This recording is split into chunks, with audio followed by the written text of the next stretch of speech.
여러분 반갑습니다. 오늘은 한번 이렇게 인사합니다. 이 시간 주의 성령의 역사가 임할 줄로 믿습니다. 이렇게 함께 기도하겠습니다. 이 시간 한번 일단 믿습니다.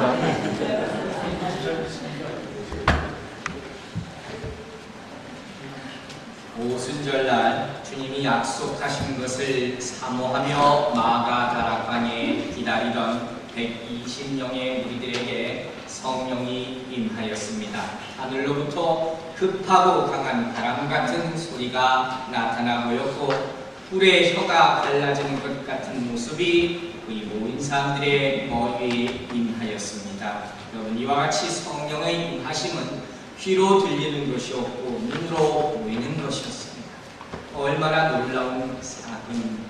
성령님은 그냥 공중에 있는 것이 아니라 우리 한 사람 한 사람의 몸을 터치하기 시작한 것입니다. 여러분, 성령이라고 하는 것은 그냥 존재하는 것, 그것 이상의 것입니다. 우리는 성령이 무엇이냐 했을 때 성령이 그냥 성령이고 있는 것이다 하는 것에서 그치지 말고 우리가 성령과 만나야 한다는 사실을 꼭 기억하시기 바랍니다. 여러분은 하나님을 믿습니까? 믿는다고 고백할 것입니다. 이 자리에 있는 많은 분들이 어떤 분은 하나님을 믿는 지 수개월 된 분도 있을 터이고 또 몇십 년이 된 분들도 있을 것입니다. 그러나 우리에게 중요한 것은 하나님을 단순히 믿는다고 하는 고백이 아닙니다. 제가 여러분에게 여러분 하나님을 믿습니까? 하고 물어보면 아멘 하고 대답하겠지만 여러분 진정과 하나님을 만나셨습니까? 이렇게 대답하면 여러분 자신있게 대답할 수가 있겠냐는 것입니다. 오순절날 마가다락방에 임한 성령은 그저 하늘에 떠있는 구름 같은 것이 아니었습니다. 성령은 그곳에 불처럼 임하였고 바람처럼 임하였습니다. 사람들과 접촉하기 시작했고 부딪히기 시작했고 그들을 깨트리기 시작했고 그들을 완전히 지배하기 시작했습니다. 그리하여 그곳에 모인 모든 사람들의 정신과 육체와 이성과 인격과 그 삶에 완전히 충만함으로 덮기 시작했습니다. 자, 그런 후에 어떤 일이 나타나게 됩니까? 그 모인 사람들이 성령의 인도하심에 따라 서로 각자 방언하기 시작했다고 사도행전은 이야기합니다. 여러분 상상해 보십시오. 120명, 15국에 여러 흩어져 있는 사람들이 다 그 나라 사람들이 각각 성령이 인도하심에 따라 자기 나라 말로 하나님의 음성을 듣기 시작했다는 것입니다. 할렐루야. 얼마나 감사하고 놀라운 일입니다. 그런데 이 사건에 대한 그들의 반응은 처음 어떤 것이었습니까? 그들은 당혹해했습니다. 그들은 혼란했습니다. 왜? 이러한 일을 한 번도 본 적이 없기 때문에, 들어본 적도 없고 경험해 본 적도 없었기 때문에 그들은 혼돈에 빠지게 됩니다. 여러분, 이것이 인간들의 반응입니다. 우리는 우리가 알지 못하는 것에 대해서는 믿으려 하지 않습니다. 우리가 경험해보지 못한 것에 대해서는 받아들이려 하지 않는다는 것입니다. 그러나 제가 여러분에게 설명했듯이 우리가 아는 것보다 알지 못하는 것이 더 많아요. 우리가 보는 것보다 보지 못하는 것이 더 많다는 사실을 우리는 인정해야 될 것입니다. 우리의 손과 발이 그것대로 가는 것 같지만 그 마음을 조종하는 것은 우리의 마음이지 않습니다. 우리는 그것을 알 수 없는 것입니다.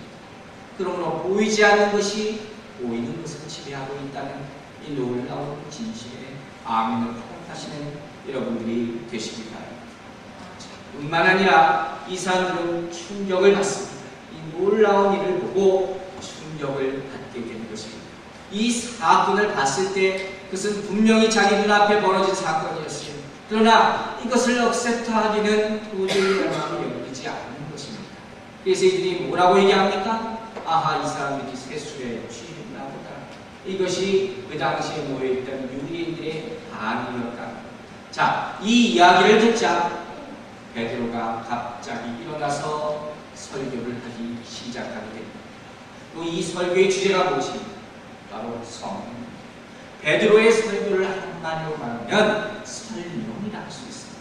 무엇에 대해서 설명하느냐? 오순절 성령 강림 사건에 대해서 설명을 합니다. 왜 베드로가 이렇게 했을까요?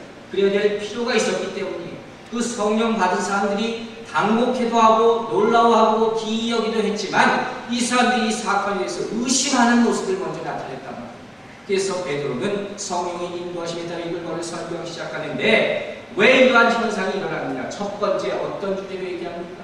이 오순절 성령 강림 사건은 바로 이 사람들이 술에 취해서 하는 것이 아니다 이런 얘기를 합니다. 그리고 이것을 증명하기 위해서 어떤 예를 드느냐? 지금 이 사건이 벌어진 때가 어느 때냐? 지금 몇 시냐? 성경은 뭐라고 얘기합니까? 삼시라. 제3시라 하는 것은 지금 현재 시간에 보면 오전 9시를 얘기합니다. 오전 9시 이 시간에 성령이 임하신 것을 보고 그 당시 그것을 본 유대인들이 이 사람들 술에 취했다, 술에 취해서 떠든다 이렇게 이야기했다는 것입니다. 그러나 유대인들의 전통을 보면 이 사람들은 대개 오전 9시, 12시, 3시 이렇게 세 번에 걸쳐 하나님 앞에 얘기를 드리게 되었습니다. 그리고 오전 우리가 사는 앞절을 봐도 경건한 유대인이란 말이 나옵니다. 그 경건한 유대인이라면 당연히 이와 같이 그 시간에 기도를 하고 있어야 됩니다. 근데 이 기도하고 있는 시간에 이 사람들을 보고 술 취했다 하니 이것은 말도 안 됩니다. 또 한 가지 유대 전통에 따르면 이와 같은 오순절과 같은 중요한 절기가 되면 많은 유대인들은 대개 오전 10시까지 금식을 하고 있습니다. 그렇다면 지금 아직도 금식하고 있는 그런 타이밍인데 이 시간에 온 걸 보고 술에 취했다 하니 이것도 말이 되지 않는 것이야. 즉 이 말은 무엇이냐? 이 사람들, 이같이 비난하던 유대인들은 이 지금 예수의 제자, 이 120명이 술에 취한 것이 아니라는 것을 알고 있었다는 거예요. 그걸 모를 수가 없다는 거예요. 다만 이 사람들이 이러한 현상을 생전 처음 본 것이었어요. 이해할 수 없는 것이었어요. 내가 받아들일 수 없는 것이었어요. 게다가 그 현상은 내 눈앞에 나타난 것이어서 부인할 수 없을지도 몰라도 뭐가 제일 마음이 어려웠겠습니까? 이 무식한 갈릴리 뱃사람들이 이와 같이 여러 가지 외국어로 막 말을 하는 걸 보니까 이게 못 맞다는 겁니다. 이게 용답이 안 됩니다. 하나님의 능력이 나타났음을 그들은 분명히 봤습니다만 그 능력이 나타난 것을 이 사람들 때문에 평하기 시작했다. 그리고 성경을 보면 이러한 현상들이 굉장히 많이 나타나는 것을 볼 수 있습니다. 나중에 사도행전 26장에 보면 사도 바울이 총독 베스도 앞에 서서 재판을 받습니다. 거의 죽기가 다 된 그런 타이밍입니다.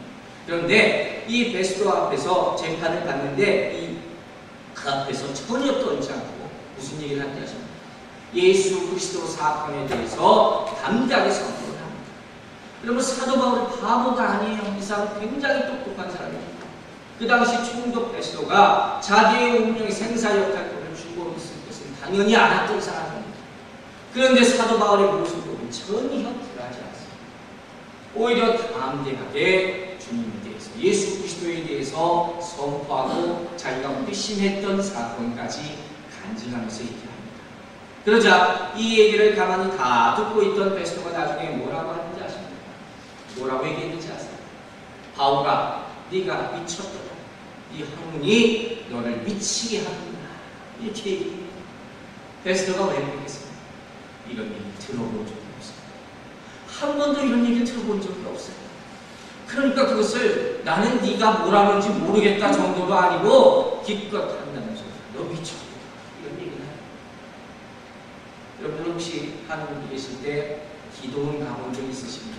한국에 있는 기도원 제가 가끔 얘기합니다만 참 놀라운 기도원들이 많잖아요. 제가 어렸을 때 처음 기도원 갔을 때 저도 비슷한 경험을 했어요. 그러니까 사람들이